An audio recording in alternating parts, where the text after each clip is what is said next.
Kansas Insurance Department, Terry Symonds. Hey, Terry, John Hirschbein over at American Family on a recorded line. How are you doing, sir? Yeah, good. How are you? Not too bad. I just got out of a almost 2-hour meeting on Mr. Lonnie Lupardus. So, Oh, he's a lovely person.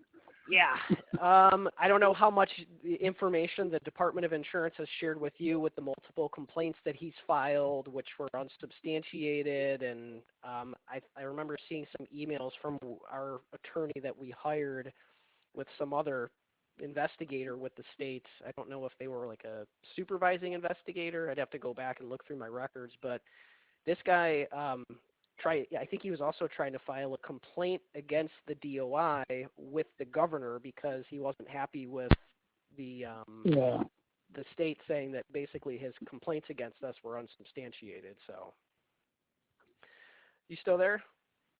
Yes. Oh, okay, I heard some clicking. It was really weird. So, but Lonnie had completed the first portion of his examination under oath. He had an attorney representing him, and they weren't able to complete the entire EUO in that one sitting. And then by the time it was rescheduled and the second part was done, that attorney was no longer representing him. Off the top of my head, I don't remember for sure if I think that the attorney quit on Mr. Lupardus. So the second part, he was there on his own. And EUO was also done with Greg Yingst, the ex-husband. So they had a divorce case as well, and the court essentially ruled that there was a common law marriage and granted a divorce. So I think some of it they may end up trying to deny it as like a civil matter. I think the claim involving stuff from a storage unit is going to be paid. I think a couple of them might be denied for like non-cooperation if he didn't do like a sworn proof of loss where it was signed by both of them. But basically at this point, even though we still have a strong suspicion that there's fraud on multiple claims here, based on the decision, I don't make the decision, and between you and me, I'm glad I don't make that decision unless they want to pay me more. Sure. But essentially, none of the claims are being denied. They don't feel we have enough evidence of fraud or misrepresentation. And this guy's got so much different stuff. I still think it would be really hard to prove. Like, for example, there was this Ryobi stick vacuum that he was claiming stolen, yet, he sent us a receipt, and then Greg sent us a receipt and said, no, that wasn't stolen because he returned it, and here's the receipt showing it was returned. Well, his argument is, I have multiple vacuums, which he claimed multiple different vacuums, and I found all this stuff that he was listing for sale on Facebook Marketplace that there were some things similar to what he was claiming, but, I don't think we can conclusively prove they're the exact same items. He was claiming this Husqvarna robot mower was stolen, yet I found a YouTube video he posted after the alleged incident showing it, it's still working. And then he's like, I have multiple mowers, and it's not the outcome we were looking for. Got an answer for every question. Yeah, pretty much. But, he contradicted himself so much during his EUOs. That's what the attorney had said. When I look at that, obviously I'm not an attorney, but I feel like if he's providing so many inconsistent statements, I feel like, what's really the truth?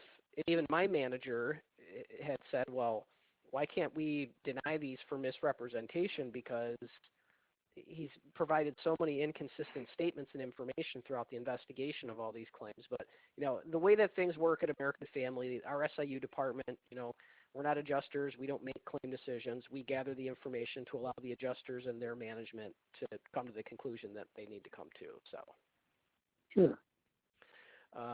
Obviously, Terry, we could talk for hours and hours and hours on this one. Obviously, I want to be respectful of your time, but given that information, if you feel like you're going to close yours out, that's fine. If you're looking for additional information, obviously, you can do a file request. I was talking to our attorney. We could run into some issues if you were looking for additional information just because of attorney-client privilege, and we would have to spend a tremendous amount of time going through and redacting things. So I'm not sure what your thoughts are if you're going to be seeking out any additional documentation from us. Here's my deal. Is I've try to explain to them until your thing is over with, we can't proceed. And I try to get that across to my staff. I have all 7 cases opened up to me. And I told them, until you guys make a decision, we can't move forward on this because you may pay them. And then who do we have as a victim? Right. And so if you would send me something just saying, it's kind of like you did, that a definite decision's been made, that you something so I can close out these cases, I'm good. Okay. Now, they haven't made all of their final decisions. They have letters that they have to draft up and get approval from certain levels above me and, above the adjuster.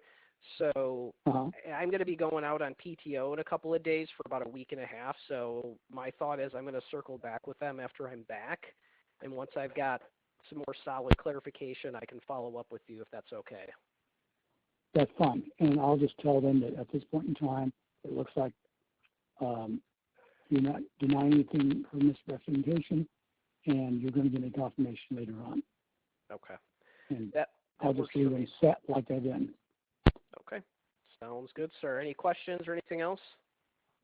No, I get it. Like I said, I'm dealing with some new people that's in the field. I've been doing it for almost going on 8 years here pretty soon. And so I get exactly what you're dealing with. And I just, had to talk them down a little bit because it was causing so much disturbance within our department. They wanted me to do something about it, and I said, well, I'm sorry. I can't take care of all the complaints. The guy just needs to be stay away from our building type thing. Did he actually come to your office? Well, he wanted to. And he would call constantly. And he would email constantly. He had a deal where he would have it set up where he would email every day type thing, is my understanding. Not us, but our Consumer Protection Division. Yep. Oh, yeah. He would have these automated emails where they would come to us every day. I'm requesting a status, and like multiple times a day. I mean, I know our call's recorded, but I will just say there's something wrong with this guy. And everyone that's encountered him has had a very similar thing to say. Yeah, I didn't know that he is, but I've dealt with similar people that were needing medication on a daily basis and aren't getting it. But I don't know if that's the typical thing of his case. Yeah. But, all right. All right. Well, I'll just wait to hear back from you. Very good, sir. You have a good rest of your day. I'll touch base with you here in a couple weeks. You do. Have a good time off. Thanks, Terry. Thanks. Bye-bye. Bye-bye.